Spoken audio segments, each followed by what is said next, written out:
Hey, I'm Jules Clancy. I'm a former food scientist turned extremely simple cooking coach. So today I'm going to show you how to make my creamed spinach. Yes, I love this.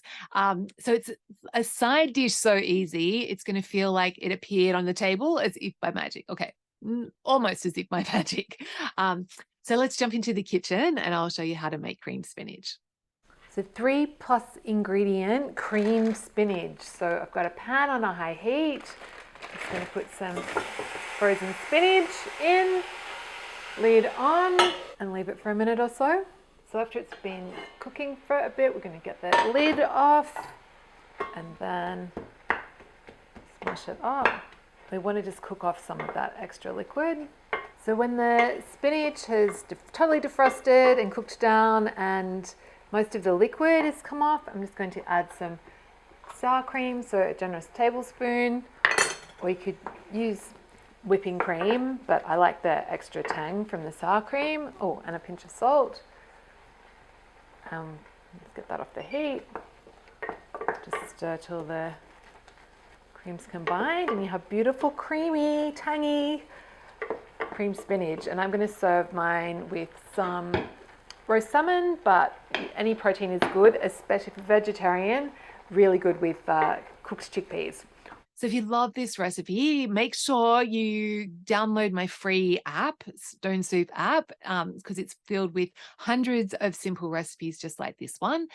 So to get my app, just go to thestonesoup.com/app.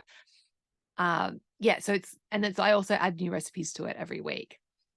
And if you're looking for like some variations on the creamed spinach idea, because another thing that makes my stone soup recipes really unique is that I always include a list of variations for if you don't have a particular ingredient or if you've got different dietary requirements, so that I've got you covered. So stick around.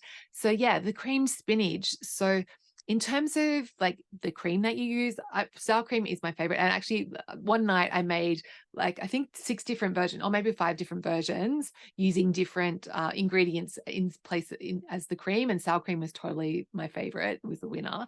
But the second favorite that I made was using tahini instead of the cream. So it did have like added that nuttiness to it. But if you're looking for like a creamy spinach that's dairy free, like totally definitely do tahini. I think I used about the same amount, like about a tablespoon. And then the other option is like you could just use regular whipping cream or any cream that you have in the house. If you have double cream, you could use that. So yeah, other creams will work as well, but you don't get that kind of tang that you get with the sour cream. So you could use other cream and a squeeze of lemon if you wanted to get that freshness. And then the other option is just good old butter. But I found the buttery butter one to be like just a lot richer, as you would imagine, and a bit heavier and kind of didn't have that light creaminess. So, but it was still very delicious. And actually, something I haven't tried is using coconut cream, but there's no reason why that wouldn't work really well. So again, and that's another dairy-free option. So if you need to be dairy-free and you can't have sesame seeds, that would be really good. What else? So creamed spinach. Yeah, like different proteins that you can serve this with. Like it's a really beautiful kind of creamy side dish that will work really well with pretty much most cooked protein. Like you could serve it with a steak, you could serve it with roast chicken, you could serve it.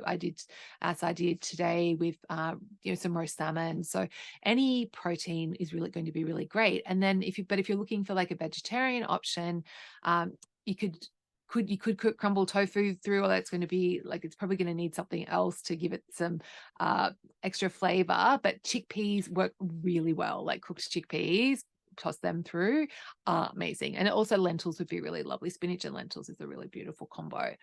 And then in terms of like the plus ingredients, like to flavor bombs to add like more oomph to it, fresh herbs would work really, really well with it. You could add some nuts to give it some crunch. So I would like walnuts, amazing, like almonds, really great. And then if you wanted to give it like extra richness, like some avocado could be really nice tossed in this to give you like that kind of like those chunks of avocado-y goodness. But yeah, so many ideas. And spinach, like it doesn't have to just be spinach. It could be kale, like any of the greens when they're either frozen or if you're using fresh, like just cooking them down and then finally chopping them. So you get that, and then that beautiful fine texture, and then just stirring the cream through at the end is really all you need. So many possibilities with this. Yeah. So if you haven't already, make sure you subscribe to my channel, and also make sure you go and grab your copy of my free recipe app. So it's really simple, so many ideas, you won't regret it. So just go to thestonesoup.com/app. Okay, have a beautiful week, and I will catch you next time.